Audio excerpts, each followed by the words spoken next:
আবার এই সাইডে মানুষ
টাকা রাখছি আমরা রাখছি কারা বাইরে তো লাইভে লাইভে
খাইছে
খাওন কেমন হয়েছে ভাই?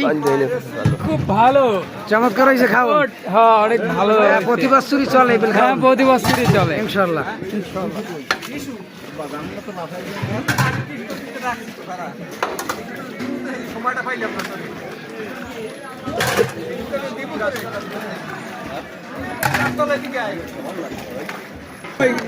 দূরে দেখে নিও সাক্ষাৎকার বুঝলেন কত বছর ধরে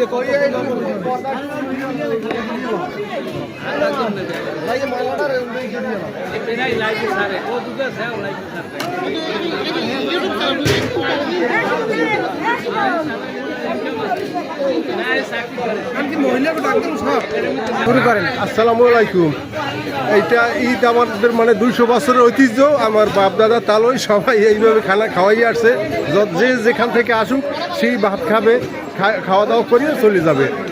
কত লোকরে খাওয়ান মনে করেন আনুমানিক? আমরা এখানে হয়তো 5 থেকে 600 মানুষ হয়। 600 মানুষ হয়? জি জি। এটা আপনারা নিজেকেও মানে অর্থনীতি করেন? হ্যাঁ, এই বাড়ির আমরা যারা আছি আমরা জ্ঞাতি সবাই মিলে টাকা দিয়ে তারপর এটা খরচ বহন করি। কতজন আছেন আপনার ফ্যামিলিতে?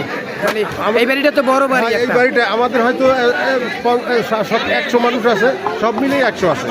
এই 100 লোকে আমরা এই আয়োজন করি থাকেন? 100 মানুষের হয়, আমরা এই 100 মানুষের সবাই মিলেই এই আয়োজন করি। এতে অন্য কোনো বাড়ির মানুষ আমরা ডোনার লই না। তারা অনেক সময় বলছে অন্য বাড়ির মানুষে টাকা দেওয়ার জন্য, বলছে আমরাও শরিক হবো। বলছি না, এটা তো আমার দাদা তালই যে বাপ, ওনরাই এইটা ঐতিহ্য রেখে গেছে। তো এটা তো আসলে আমরা অন্য কেউ নেব না। কারণ আপনাদের ঐতিহ্য মনে করেন কয় পুরুষ হইতে করতেছেন? এটা আমরা এই 5 পুরুষে চলে। যেমন দাদা তালইর বাবা, তারপর তালই, তারপর দাদা, আমার বাবা, এখন আমরা এই মানে করিয়ে যাচ্ছেন। এইভাবে আমরা করে যাচ্ছি। মুরব্বী কিছু করেন দেই, আপনি কিছু করেন? ওই শালারা তার কিছু করতাম না। মেম্বারে কিছু করেন? আপনারা মনে করেন যে এইটা মানে এই ঐতিহ্যটা ধরে রাখছেন কত বছরে? এইটা কত বছর আমরাও জানি। আমার দাদারে আমি প্রশ্ন করছি, দাদা বলছে কবে চালু হয়েছে এটা আমরাও জানি। এটা শত বছর আগের ঐতিহ্য। তাই? হ্যাঁ, আর ইনশাল্লাহ চলতে থাকবে? পৃথিবী যতদিন আছে আশা করি চলবে। আচ্ছা, ইনশাল্লাহ আপনাকে অসংখ্য ধন্যবাদ জানাই, যেহেতু আপনারা এইবার সুন্দর আয়োজন করেন। এই বাড়িটা একটু নামটা বলিয়ে দেবেন, যে এই যে ঠিকানাটা একটু বলিয়ে দেবেন। যে এটা প্রতাপ মাঝগ্রাম বলে ডাকনা, মাঝ কিন্তু আসল দক্ষিণ প্রতাপ মাঝি বাড়ি। আচ্ছা আচ্ছা, ধন্যবাদ আপনাকে, বিদায় নিচ্ছি আজকে।